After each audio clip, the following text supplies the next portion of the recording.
오늘은 성경 핵심 교리 강의 쉬운 세 번째 시간입니다. 구원 과정에 대한 오해에 대해서 말씀을 드리겠는데요.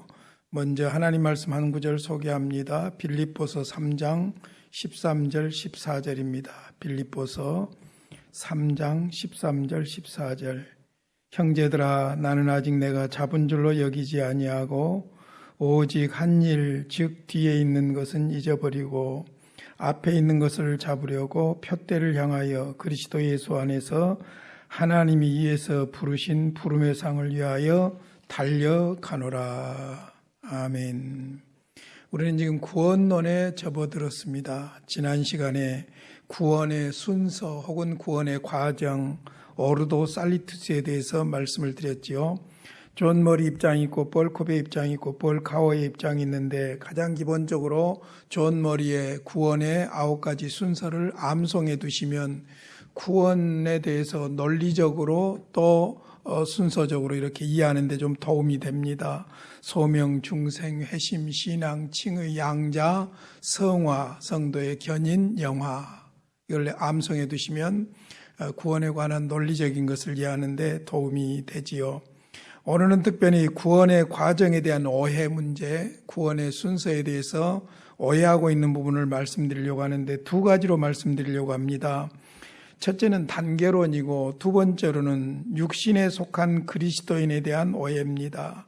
오늘 제가 드리고자 하는 말씀은 앤서니 후쿠마, 지난 시간에 소개해드렸던 미국 칼빈 신학교 학장이었던 아주 오래된 인물입니다만은, 앤서니 후쿠마의 개혁주의 구속론이라는 책에서, 구원론이라는 책에서 많이 참조했음을 말씀드립니다. 먼저 2단계 혹은 3단계 구원론이 있어요. 구원의 2단계 혹은 3단계에 대한 견해는 회심 이후에, 거듭나고 중생한 회심 이후에 어떤 뚜렷하고 인식이 가능한 두 번째나 세 번째 단계의 필요성을 가정하고 강조합니다.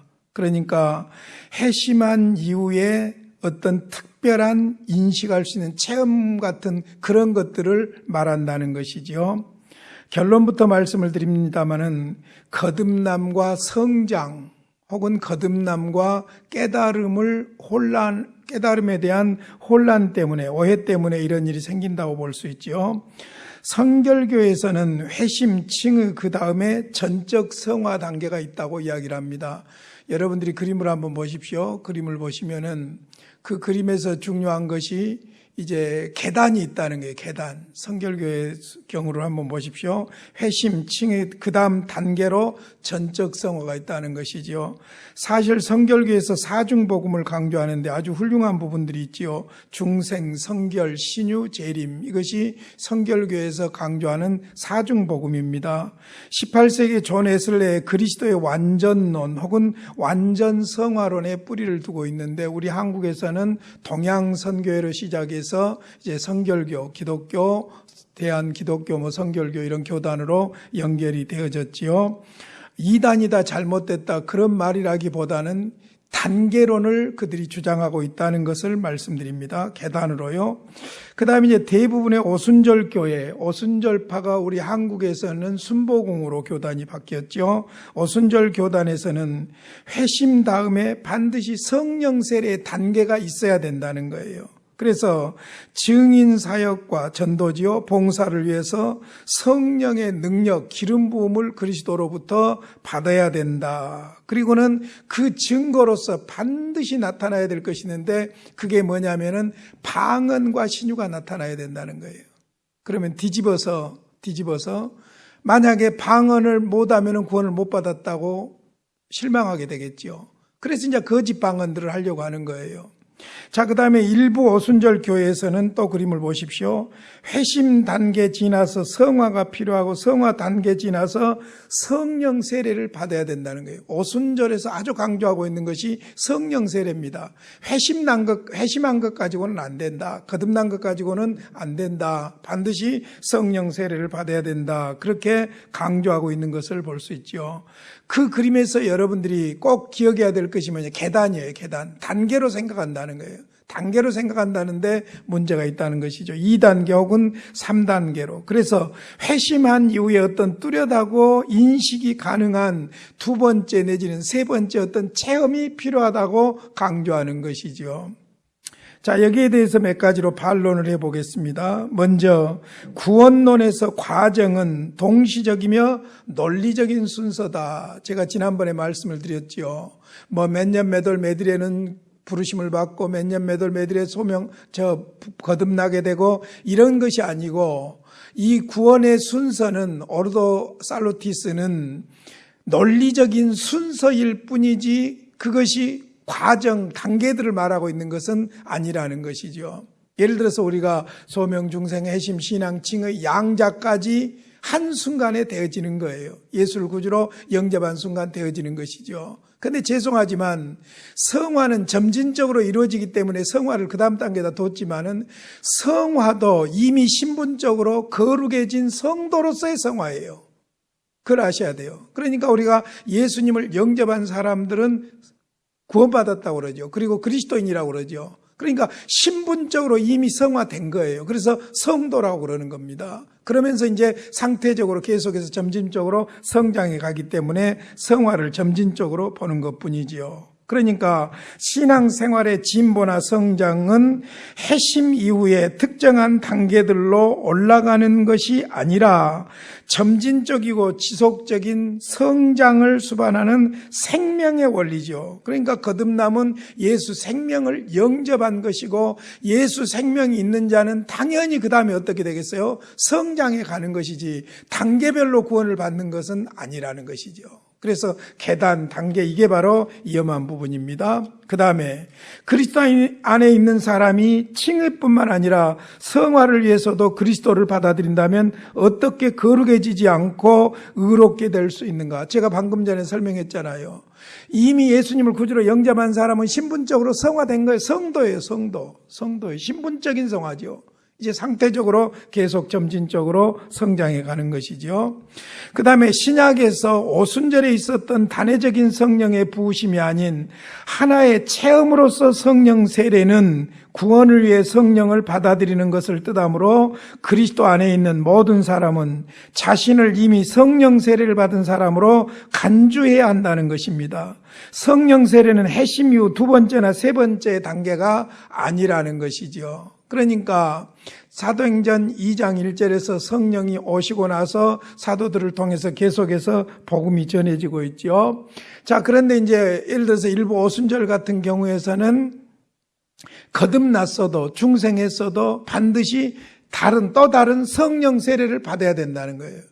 이제 다음 시간부터 구원론에서 아주 중요한 성령의 적용 문제에 들어가거든요. 그 문제에 들어가면 이제 성령 세례가 무엇이냐, 성령 충만이 무엇이냐, 이런 부분에 대해서 좀 말씀을 드리겠습니다만은, 일단 성령이 역사하지 아니하고는 예수를 받아들일 수가 없는 거예요. 예수 생명을 영접할 수가 없는 거예요. 그러니까 성령에 의해서 거듭난 거예요. 그러지 성령 세례를 받아야 구원받는다, 그렇게 말할 수가 없다는 것이죠. 이게 아주 그것이 그것 같지만은 미묘한 차이가 있습니다. 그것을 여러분들이 붙잡으셔야 돼요. 그 다음에 두 번째 혹은 세 번째 단계에 이르렀다는 증거로 방언을 말하는데, 그러나 방언이 회심 이후에 성령 세례를 받았음을 입증하는 필수적 증거라는 성경적 근거가 없어요. 제가 80년대 목회학 박사 공부를 할 때에 여의도 순복음 중앙교회 행정기획실장 목사하고 같이 학위를 공부를 했었는데요. 그분하고 저하고 아주 첨예하게 이론적인 대두가 됐던 것이기 때문에 내가 생생하게 기억하고 있어요. 저는 그때 당시에 광주중앙교회 보수 정통 광주중앙교회 부목사로서 공부하고 있었고, 그 다음에 그분은 오순절의 거두인 여의도 순복음교회에서 기획실장으로서 아주 힘있게 사역하고 있는 그런 사람인데, 그분은 무한 사람이었어요, 알고 보니까. 그래서 가깝게 하면서 대화를 하다 보면 여기서 문제가 생기는 거예요. 구원받은 증거로 반드시 방언이 나타나야 되고 신유가 나타나야 된다는 거예요. 그러면 뒤집어서 이야기해 봅시다. 방언이라는 것은 은사이기 때문에 혹시 방언을 인정하고 안 하고는 놔두고라도 방언을 한다고 하더라도 은사이기 때문에 어떤 사람, 같은 믿는 사람이라도 어떤 사람은 하고 어떤 사람은 못 하는 거예요. 그러니까 방언을 못하니까 구원 못 받았다, 그런 결론에 이르게 된다는 것이죠. 그러니까 이 단계론이 문제가 있다고 보는 것입니다. 그 다음에 이제 이런 구원론들은 그리스도인을 평범한 그리스도인, 성화된 그리스도인 혹은 성령 세례받은 그리스도인이심을 암시해버리는 것이지요. 그러나 이 구분도 성경적인 근거가 없고, 이런 이론은 신앙의 열등감과 교만을 조장할 수 있어요. 교회 안에서 마치 어떤 사람은 평범한 그리스도인이고 어떤 사람은 성화된 그리스도인이고, 그런 거 없고 그리스도인은 그냥 신분적으로 그리스도인이에요. 다만 성장한 성숙함이 나타나느냐 어린아이 같은 모습이냐, 그 차이가 있을 뿐이지요. 그래서 여러분, 이 오순절에서도 특별히 방언과 성령 세례를 강조하는 그런 교회에서는 방언을 하려고 몸부림을 치고 심지어 거짓 방언을 하는 거예요. 왜? 아니, 방언을 못하면 구원을 못 받았다고 하니까. 그러죠? 방언을 못하면 구원을 못 받았다고 하니까. 이게 바로 단계론에서 오는 오해라고 볼 수가 있는 것이죠. 그 다음에 또 상당히 예민한 부분인데요, 육신적인 그리스도인이라는 개념에 대한 오해입니다. 2단계, 3단계, 단계설도 이것도 오해가 있는 것이고요. 잘 참고를 하셔야 돼요. 구원에 대한 정확한 깨달음을 위해서 제가 이런 오해들을 먼저 설명해 드리고 있는 겁니다. 육신적인 그리스도인이라는 개념에 대한 오해가 있는데, 고린도전서 2장 14절에 보면 육에 속한 사람이 나와요. 이 부분에 대해서 스코필드 관주 성경에 세 부류로 나눕니다. 우리나라는 이 스코필드 관주 성경이 끼친 영향이 엄청나요. 그런데 스코필드 관주 성경에 보면은 육신적인 그리스도인이라는 개념은 스코필드 관주 성경을 통해서 오랫동안 대중화되어 왔는데, 1967년 발간된 스코필드 관주 성경에 고린도전서 2장 14절에 대한 한 각주의 인용문에 따르면 사람들을 세 부분으로 나누는 거예요. 먼저는 자연인 푸시키코스, 거듭나기 이전에 아담에 속한 사람이죠. 그 다음에 퓨뉴마토스, 영적인 사람, 성령으로 새로워진 사람, 그리스도인을 말하죠. 그런데 이제 세 번째가 문제예요. 사르키코스, 육신적인 사람, 새로워졌으나 거듭났으나 예수를 믿으나 육신을 따라 사는 사람, 이렇게 세 가지로 설명을 하고 있습니다. 자, 여기에서 이 각주에 따르면 육신적인 사람은 그리스도 안에서 거듭났으나 여전히 육신을 따라 사는 사람을 말하는데, 그러니까 그리스도인을 퓨뉴마토스와 사르키코스로 두 가지로 구분을 해버리는 거예요. 그러면서 뉘앙스가, 어떤 뉘앙스가 있냐면은 사르키고스, 육신적인 그리스도인은 구원이 없는 듯한 그런 뉘앙스를 받을 위험이 있다는 것이지요. 자, 이 분류에 따라서 대학생 선교에서 평신도 훈련 지침서라는 것이 있는데, 사형리에도 이 그림이 나오지요. 여러분들도 아마 많이 보셨을 거예요. 그 그림은 익숙한 그림이죠. 한번 그림을 보십시오. 자연인과 영적인 사람과 육적인 사람이 있어요. 자연인은 넌 크리스찬이죠. 비그리스도인이죠. 예수 영접하지 않는 사람이에요. 영적인 사람은 하나님을 신뢰하는 그리스도인이고, 육신적인 사람은 그리스도인이라고 하면서 하나님을 신뢰하지 않는 그리스도인이라는 거예요. 맞는 말이죠. 이런 사람이 있을 수 있죠. 근데 지금 말씀드리려고 하는 취지를 좀 이따 설명할 테니까 잘 이해해 보시기 바랍니다. 그림에 보면 첫 번째 자연인은 의자, 자기라는 마음의 의자에 에고, 자기가 앉아 있습니다. 이게 비그리스도인이에요. 그러나 그리스도인들은 자기라는 의자에 예수님을 모셔드렸어요. 그러니까 삶이 질서가 있죠. 엉망진창이 아니고 질서가 있죠. 삶 속에 다양한 관심사들이 그리스도 중심으로 순종되어지고 있는 것을 볼 수 있습니다. 그런데 육신적인 사람은 그리스도를 영접했다고 하면서 자기가 마음의 왕자에 앉아있고 십자가는 밖으로 버려놓은 거예요. 자, 이렇게 해서 세 부류로 사람을 나누고 있는 것을 볼 수 있죠. 그래서 자신의 삶의 통제권을 의자 그림으로 설명하면서 고린도전서 2장 14절로 3장 3절은 세 종류의 사람을 언급한다고 설명하고 있어요. 그것이 바로 자연인, 영적인 사람, 육신적인 사람. 자연인은 비그리스도인, 아까 그 스코필드 성경대로 말하면 푸시키코스 자연인이죠. 그 다음에 영적인 사람, 하나님을 신뢰하는 거듭난 그리스도인 퓨뉴마티코이 혹은 퓨니마티코스. 그 다음에 이제 마지막으로 육신적인 사람 혹은 육신적인 그리스도인, 하나님을 신뢰하지 않는 그리스도인, 사르키코스, 이렇게 분류를 하는 것입니다. 자, 여기에서 이제 문제는 뭐냐면은 육신적인 사람 혹은 육신적인 그리스도인, 이 부분에 대한 오해를 좀 말씀드리려고 하는 거예요. 바울 사도가 고린도전서 3장 1절에서 그리스도 안에서 어린아이들이 있음을 인정하고 있습니다. 히브리서 기자도 그리스도의 도의 초보를 버리고 완전한 대로 나아가야 된다고 말하고 있습니다. 그러니까 육신적인 그리스도인은 그리스도를 모셔드렸느냐 드리지 않았느냐의 문제가 아니고, 육신적인 그리스도인의 핵심은 뭐냐면은 어린 신자라고 말해요. 어린 신자. 그러니까 말의 개념상 육신적이라는 말과 그리스도인이라는 말이 안 맞다는 것이죠. 그리스도인이면 영적인 사람이라는 것이죠. 그것을 지금 좀 차이가 있지만은 설명을 하고 있는 겁니다. 구체적으로 한번 반론을 해보겠습니다. 첫째, 육신적인 그리스도인과 영적인 그리스도인이라는 두 종류의 그리스도인은 성경적인 근거가 없다는 거예요. 그리스도인이면 영적인 거예요. 거듭난 사람이에요. 신분적으로 그리스도인이에요. 이걸 좀 차이점을 분명하게 해야 구원론이 확실하게 연결이 되기 때문에 이 부분을 지금 건드리고 넘어가는 겁니다. 성경에는 거듭난 사람과 거듭나지 않는 사람, 요한복음 3장 3절 5절이죠. 그리스도를 믿는 사람과 그리스도를 믿지 않는 사람, 요한복음 3장 36절, 육신을 따르는 사람과 영을 따르는 사람, 로마서 8장 5절, 육에 속한 사람과 신령한 사람, 고린도전서 2장 14절 15절, 분명하게 두 가지로 구분하는 거예요. 믿는 자와 믿지 않는 자, 두 가지로 구분해요. 그러니까 지금 그 스코필드 성경에서 말하고 있는 육신에 속한 그리스도인이라는 말은 믿지 않는 사람이라는 말이 아니라 믿는 사람인데 아직 어린 신자, 그렇게 이해를 해야 돼요. 그렇게 이해를 해야죠. 그러니까 그 육적인 그리스도인이 있을 수가 없는 거예요. 신분적으로는 그런 개념입니다. 자, 그래서 고린도전서 3장 1절에 육신에 속한 자를 그리스도 안에서 어린 신자라고 분명하게 바울 사도가 이야기하고 있죠. 또 이런 면도 생각해 봅시다. 육신적인 그리스도인이라는 개념은 회심 이후에 두 번째 뚜렷하고 인식이 가능한 단계의 필요성을 함축하기 때문에 또다시 단계론의 오해를 낳게 된다는 겁니다. 단계론의 오해를 낳게 되는 것이죠. 또 한 가지 생각해 보세요. 육신적인 그리스도인이라는 개념은 그리스도를 주님으로 받아들이지 않고도 구원자로 받아들이는 것이 가능하다는 것을 암시해 버립니다. 예수 그리스도를 구주와 주인으로 받아들이지 않고는 구원이 있을 수가 없습니다.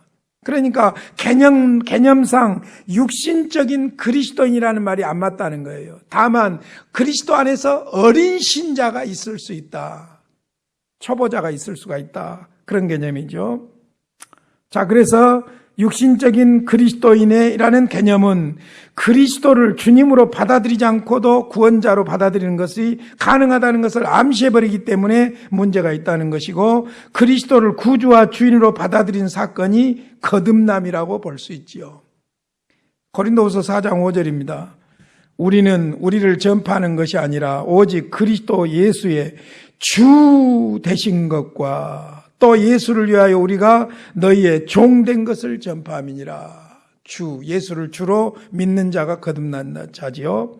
골로새서 2장 6절로 7절입니다. 그러므로 너희가 그리스도 예수를 주로 받았으니 그 안에서 행하되 그 안에 뿌리를 박으며 세움을 받아 교훈을 받은 대로 믿음에 굳게 서서 감사함을 넘치게 하라. 그리스도를 구주와 주로 모시고 성장해 가는 것이지요. 성장해 가는 것이죠. 그러지 그리스도를 영접했는데 육신에 속한 사람이라고 말하면 안 된다는 것이죠. 신분상으로 볼 때 그 차이점입니다. 자, 그 다음에 이제 육신적인 그리스도인이라는 개념은 육신에 따라 혹은 지금도 우리 안에 있는 죄에 물든 성향에 따라 행하거나 살면서도 그리스도인으로 여겨지는 사람이 있을 수 있음을 암시합니다. 그러니까 무슨 말이냐면 거듭난 그리스도인도 상태적으로는 옛사람의 모습으로 살아갈 때가 있다는 거예요. 그걸 부정하는 것은 아니에요. 그래도 그리스도인은 그리스도인이라는 거예요. 무슨 말이냐? 구원받은 사람은 구원받은 사람이라는 거예요. 자, 로마서 8장 5절로 10절 드디어 로마서 나옵니다. 육신을 따르는 자는 육신의 일을, 영을 따르는 자는 영의 일을 생각하나니 육신의 생각은 사망이요 영의 생각은 생명과 평안이니라. 육신의 생각은 하나님과 원수가 되나니 이는 하나님의 법에 굴복하지 아니할 뿐 아니라 할 수도 없음이라. 육신에 있는 자들은 하나님을 기쁘시게 할 수 없느니라.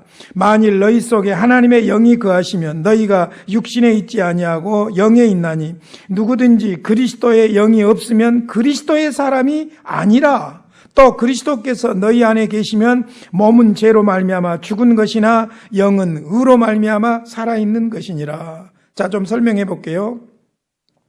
로마서 8장 5절과 7절에 육신을 따르는 자라는 말은 낮은 등급에 속한 그리스도인이 아니라 거듭나지 않고 그리스도 밖에 있는 사람을 육신을 따르는 자로 말한다고 말이에요. 육신을 따르는 자. 그러니까 거듭나기 이전 사람을 로마서 8장 5절과 7절은 말한다는 것이죠. 그래서 8절에서 바울은 7절에서 묘사된 자들을 육신에 있는 자들이라고 분명히 말하고 있기 때문이고 9절에서 보면 여기 너희는 로마에 있는 그리스도인들이죠. 육신에 있지 아니하고 영에 있나니 그랬어요.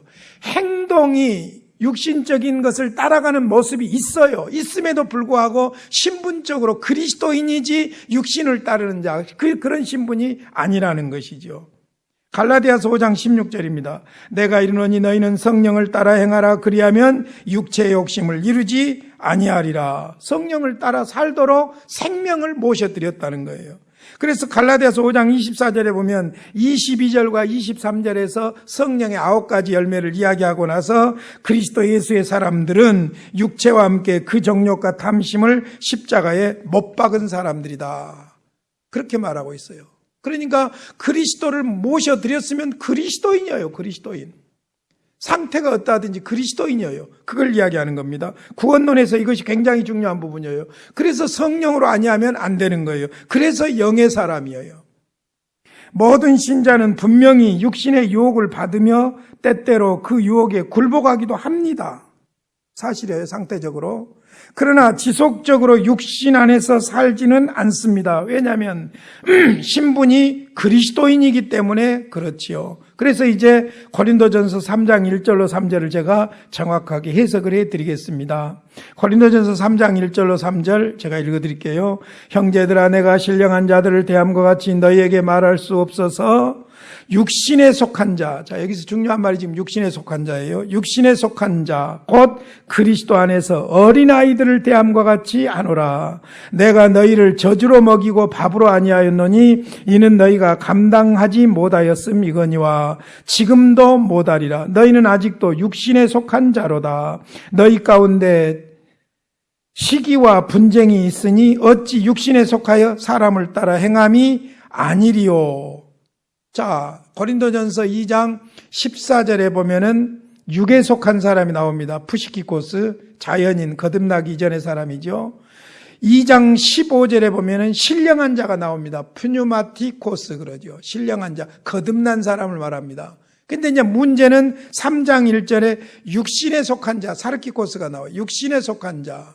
자, 이 말은 결론부터 정확하게 먼저 헷갈릴까 무서우니까 말씀을 드릴게요.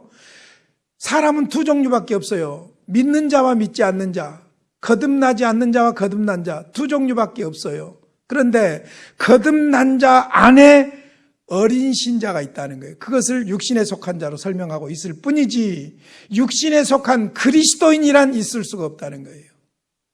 이건 제 주장이 아니라 유명한 앤서니 후쿠마의 강렬한 주장이기도 합니다. 왜냐하면 그렇게 될 때 구원론에 오해가 올 수가 있기 때문에 그렇다는 거예요.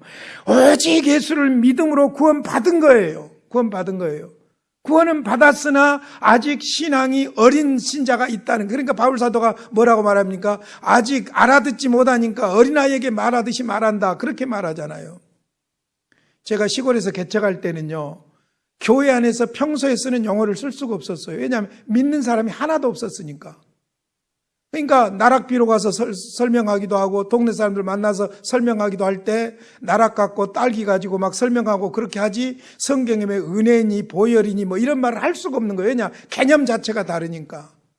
마찬가지로 교회 안에서도 어린 신자들에게는 어린 신자에 맞도록 설명을 해야 될 필요가 있겠죠. 바울 사도가 그것을 지금 이야기하는 거예요. 그러니까 제가 지금 여러분이 오해할까 굉장히 두려운데 육신에 속한이라는 말과 그리스도인이라는 말이 안 맞다는 거예요. 그리스도인은 그리스도인이에요. 그 부분을 지금 이야기하고 있는 것이죠. 자, 그것을 이제 구체적으로 고린도서 3장 1절 3절을 해석해 보겠습니다. 바울은 고린도 교인들을 육신에 속한 자, 사르키노이스, RSV에서는 육신에 속한, NIV에서는 세속적인, 그러고 부르고 있는 것이 사실입니다. 문제는 바울이 여기서 2장 14절에 육에 속한 사람 푸시키코스 안드로포스와 2장 15절 14절로 잘못 나왔는데요. 두 번째는 15절에 신령한 자 푸누마티코스 외에 그리스도인을 분류할 수 있는 세 번째 범주는 없다는 거예요.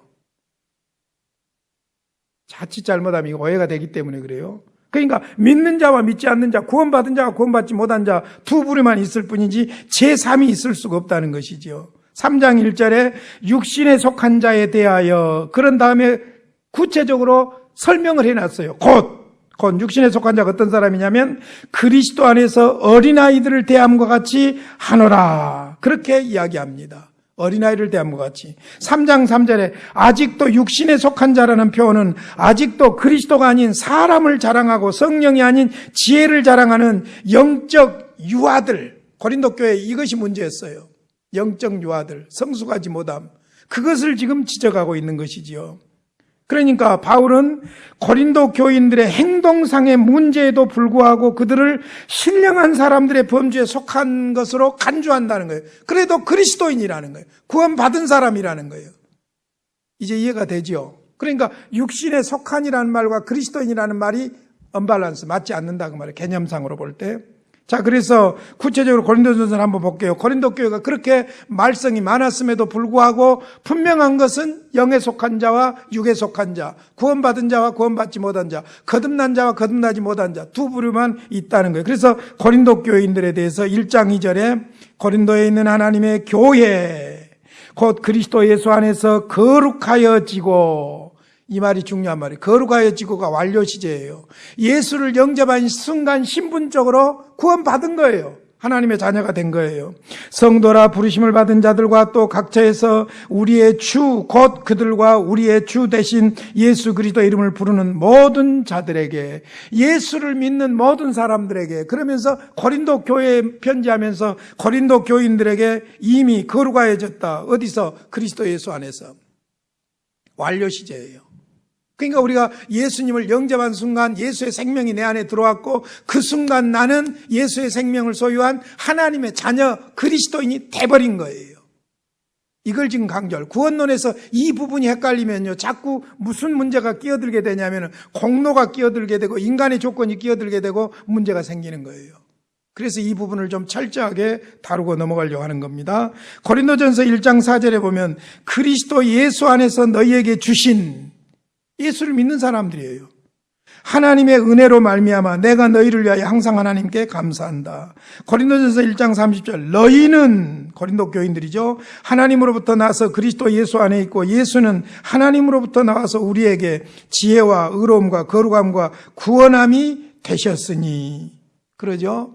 자, 그러니까 고린도 교회가 말썽이 많음에도 불구하고, 그럼에도 불구하고 그들이 예수를 믿음으로 말미암아 구원받은 사람들이라는 것이죠. 고린도서 3장 21절로 23절 그런즉 누구든지 사람을 자랑하지 말라. 만물이 다 너희 것임이라. 바울이나 아볼로나 게바나 세계나 생명이나 사망이나 지금 것이나 장래 것이나 다 너희의 것이요 너희는 그리스도의 것이요 그리스도는 하나님의 것이니라. 예수를 영접한 사람들은 그리스도의 것이어요.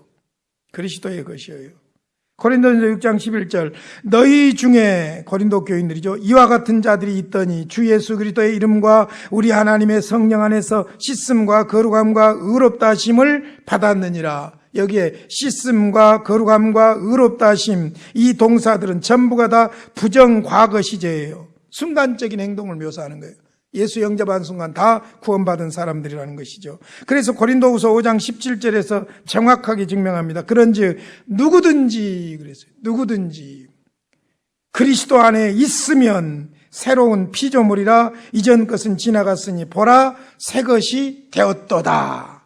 그러니까 육신을 따르는 그리스도인이라는 말은 안 맞고 육신을 따르는 사람 이렇게는 또 말할 수가 있겠죠. 중요한 것은 고린도전서 3장 1절에서 육신에 속한 자라는 개념은 그리스도를 믿는 사람인데 아직도 어린 신자를 말한다. 그렇게만 정리하면 지금까지 제가 복잡하게 말했던 모든 것이 다 정리가 될 것입니다. 그래서 핵심은 그겁니다. 두 가지밖에 없어요. 믿는 자와 믿지 않는 자, 거듭난 자와 거듭나지 않는 자, 넌 크리스찬과 크리스찬 둘밖에 없어요. 그리스도인 안에 또 이상한 육신을 따르는 그리스도인 하다 보니까 제3의 사람이 있는 것처럼 오해할 수가 있기 때문에 말씀을 드린 거예요. 사형리가 잘못됐다는 것도 아니고 중요한 것은 그 내용이 자칫 잘못하면 제3의 구원론과도 연결될 수가 있기 때문에 혹은 단계론과 연결될 수 있기 때문에 그 부분을 정확하게 하라는 것이죠. 그래서 고린도전서 다시 말씀드립니다. 고린도전서 3장 1절에 육신에 속한 자 곧 그리스도 안에서 어린아이 신앙이 아직 성숙하지 못한 자를 말하지요. 자, 결론으로 말씀을 드립니다. 파스칼의 예를 한번 들어보겠습니다. 1646년에 기독교를 해심을 했답니다. 그러나 8년 뒤에 극적인 두 번째 해심을 경험을 했습니다. 이 사건을 자신의 명상록, 유명한 파스칼의 명상록에 기록했다고 하지요. 두 번째 해심의 핵심은 뭐냐면 전적인 자기 부인과 그리스도께 전적인 복종이 특징이었다고 합니다. 자, 파스칼이 해심하고 나서 또 새로운 경험을 했다고 해서 이것이 두 번째 단계가 아니라 성장이라는 말이에요. 두 번째 단계가 아니라 성장이라는, 영적 성장이라는 말이죠. 우리는 구원의 과정의 다양한 측면들을 영성적인 단계가 아니라 동시적인 것으로 인식하면서도 우리의 구원을 더 풍성하게 이해하고 누리기 위해서 계속해서 자라가야 할 것을 이야기하는 것이지 단계를 이야기하는 것은 아니다. 그러니까 단계와 성장이라는 개념을 정리하시기 바랍니다. 자, 베드로후서 3장 18절에 보면 오직 우리 주 곧 구주 예수 그리스도의 은혜와 그를 아는 지식에서 뭐다라고 그랬습니까? 자라가라 그랬습니다. 자라가야 돼요, 계속해서. 자, 빌립보서 3장 13절 14절 바울의 고백입니다. 형제들아, 나는 아직 내가 잡은 줄로 여기지 아니하고 오직 한 일 즉 뒤에 있는 것은 잊어버리고 앞에 있는 것을 잡으려고 푯대를 향하여 그리스도 예수 안에서 하나님이 위에서 부르신 부름의 상을 위하여 달려가노라. 구원이 아직도 부족하다는 개념이 아니에요. 구원이 아직도 부족하다는 개념이에요. 계속해서 성장해 간다는 것을 말하죠. 자, 이제 이해를 돕기 위해서 두 가지 토픽으로 여러분에게 정리를 해드리겠습니다. 이 말이 아주 구원론에서 앞으로 중요하게 이해가 될 줄로 믿습니다. 첫 번째로 구원은 깨달음이 아니라 생명이다. 어떤 생명이냐? 예수님을 영접하는 것이다. 그거예요. 잘 생각하십시오. 일반 종교들에서는요, 이 깨달음을 구원으로 자칫 잘못 오해가 많아요. 심지어는 네가 신이다, 그것을 깨달으면 네가 신이라고 말하기까지 해요. 그게 아닙니다. 성경에서 말하는 구원은 깨달음이 아니라 생명이다. 어떻게 생명이냐? 예수님을 영접하는 거예요. 성령께서 예수님을 영접하도록 우리에게 적용해 주시지요. 그래서 예수님을 영접하는 것은 곧 무엇이 됩니까? 예수의 생명을 내가 소유하게 되는 거예요. 그래서 예수님을 영접한 순간 주님이 내 안에, 내가 주님 안에, 주님과 내가 신비한 연합을 이룬 거예요. 죄로 말미암아 죽었던 내가 그리스도로 말미암아 살아나 새 생명을 얻는 것이 구원이다. 이게 아주 가장 중요한 기초예요. 거듭남은 생명을 얻는 거예요. 살아나는 거예요. 어떻게? 그리스도의 생명으로. 그래서 성경 요한복음 1장 12절 영접하는 자 곧 그 이름을 믿는 자들에게는 하나님의 자녀가 되는 권세를 주셨다. 하나님의 자녀가 언제 됩니까? 1단계, 2단계, 3단계 거쳐서 됩니까? 아니죠. 그리스도를 영접한 순간 돼버리는 거예요. 그러니까 육에 속한 그리스도인이라는 말은 앞뒤가 언밸런스하다 그 말, 오해하기 쉬운 용어다 그 말이에요. 그래서 안 썼으면 좋겠다는 거예요. 차라리 그냥 육신을 따르는 사람 이렇게 이야기하면 몰라도 육신에 속한 그리스도인은 없어요. 그리스도인은 영에 속한 사람, 그리스도에게 속한 사람이에요. 자, 그래서 구원은 깨달음이 아니라 생명이다. 예수 생명을 이입받은, 영접한 순간이다. 요한일서 5장 2절에 너무나도 명확하게 말하죠. 아들이 있는 자에게는 생명이 있고 아들이 없는 자에게는 생명이 없느니라. 여기서 제가 아주 중요한 말을 합니다. 거듭남은 좀 더 나은 사람이 되는 것이 아니라 새 사람이 되는 것이에요. 다시 말씀드립니다. 거듭남은 좀 더 나은 사람이 되는 것이 아니라 좀 더 나은 사람이라고 생각하니까 2단계, 3단계 이야기가 나오는 거예요. 그게 아니에요. 거듭남은 좀 더 나은 사람이 되는 것이 아니라 새 사람이 돼버리는 거예요. 할렐루야! 새 사람이 돼버리는 거예요. 예수 믿는 걸로 되는 거예요. 그러니까 다른 걸 이야기하면 안 된다는 거죠. 자, 두 번째로 거듭나면 성장합니다. 거듭남이 생명이라고 그랬죠. 예수의 생명이 들어오는 순간이라고 했죠. 생명이 있으면 성장하는 거예요. 죽은 사람은 절대로 성장할 수 없죠. 그러나 예수님을 영접하면 생명을 영접한 것이고 그 생명이 내 안에서 작동하기 때문에 이제 어떻게 됩니까? 그 생명이 나를 통해서 역사하지요. 그러니까 성장하게 되어 있다는 것입니다. 다만 무엇만 다르냐면 체험이 좀 다를 뿐이에요. 어떤 사람은 즉각적으로 구원을 확신하는 사람이 있어요. 바울 사도 같이 그렇게 하나님의 부르심을 받으면 즉각적으로 몇 년, 몇 월, 몇 일 이야기할 수 있겠지요. 그러죠? 다메섹 도상에서 사울아! 사울하고 하나님이 빛으로 나타나서 눈을 뜰 수 없게 만들어버린 그런 체험적인 그런 구원의 확신이 있을 수가 있죠. 그러나 대부분의 그리스도인들은 그렇게 극적으로만 주님을 만나는 것이 아니라 예수님을 영접하도록 성령께서 역사하시고 나서 점진적으로 성장해 가도록 인도해 주시는 것을 볼 수 있어요. 한 예를 들어보겠습니다. 유명한 요한 예슬레, 감리교 창시자고 사실은 아까 말한 성결교도 바로 이 요한 예슬레의 깨달음과 깊은 관련이 좀 있어요. 18세기 문제인데 그 요한 예슬레가 영국에서 옥스퍼드 대학을 나왔습니다. 목사가 되기 위해서 5년 동안 공부한 거예요. 5년 동안 공부하고 나서 그때 당시에 신대륙인 미국으로 선교사로 떠났습니다. 선교사로 섬기다가 사실은 실패합니다. 실패하고 돌아옵니다. 배를 타고 대서양 건너오는 배 안에서 풍랑을 만나서 죽게 되어서 사람들이 다 겁에 질려 있는데 한쪽에서 찬송가 소리가 들려오는 거예요. 자기도 모르게 웨슬레가 거기에 끌려가서 봤더니 이 사람들이 죽음의 앞에서 모두가 얼굴이 새파랗게 질려 있는데 이 사람들의 얼굴에는 기쁨이 가득해가지고 찬송을 하고 있는 거예요. 유명한 퀘이커파 교도들이었습니다. 그걸 보고 요한 웨슬레가 충격을 먹습니다. 그리고는 이제 풍랑이 있었지만은 당연히 살아나서 영국으로 왔는데 와가지고 성령의 강렬한 이끌림에 늘 민감하게 됩니다. 그래서 어느 예배당에 들어갔다가 루터의 로마서 주석을 읽는데 서문을 읽다가 구원을 확신하게 됩니다. 완전히 거기서 거듭남을 경험하게 되죠. 오직 의인은 믿음으로 말미암아 살리라. 저 같은 경우도요, 어려서부터 주일학교 때부터 교회 다녔어요. 그리스도인이에요. 세례 받았어요. 근데 죄송하지만 신앙이 어려가지고 육신을 따라 살았어요. 그리고 더더구나 이전의 사상과 이전의 종교와 깊이 관련이 있어서 기독교 신앙도 어떤 신앙생활을 하려고 했냐면 내 공로로 내 힘으로 구원을 얻으려고 몸부림을 쳤어요.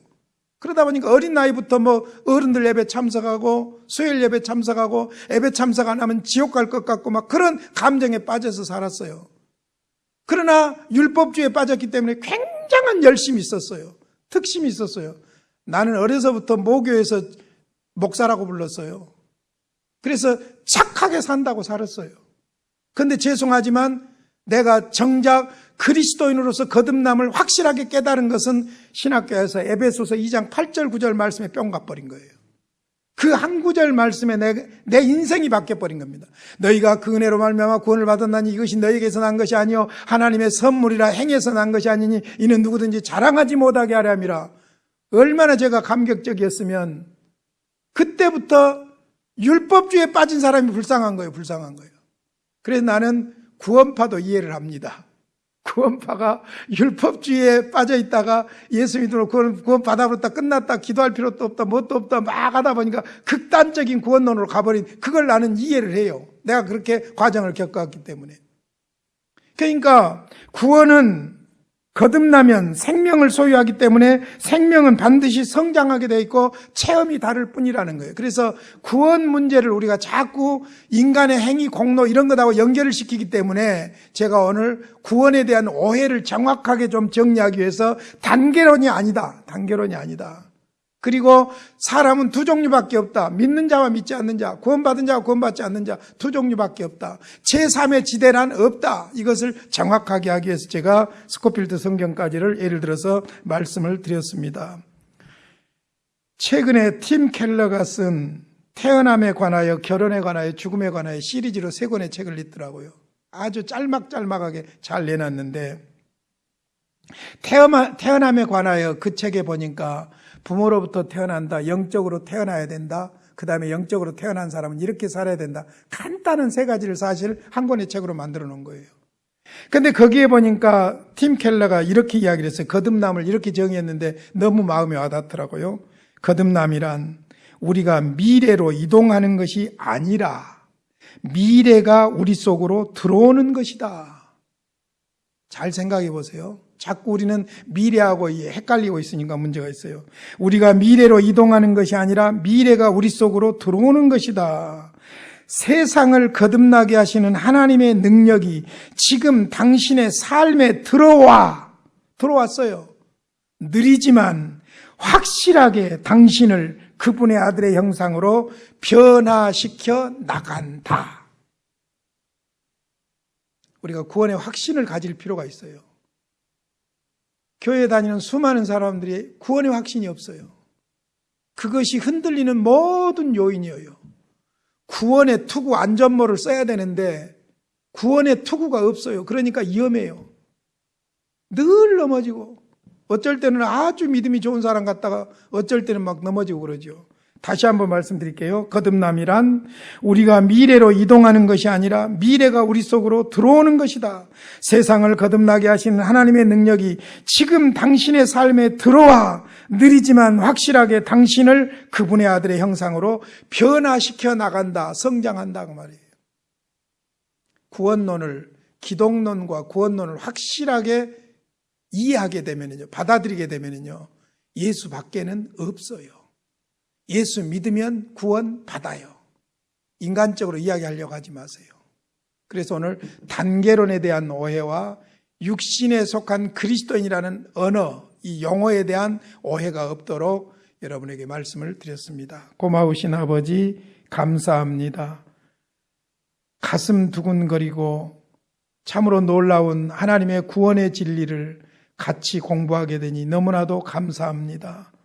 구원을 확실하게 깨닫게 하시고 받아들이게 하시고 구원받는 하나님의 백성으로 살게 하여 주시옵소서. 예수님의 이름으로 기도하옵나이다. 아멘.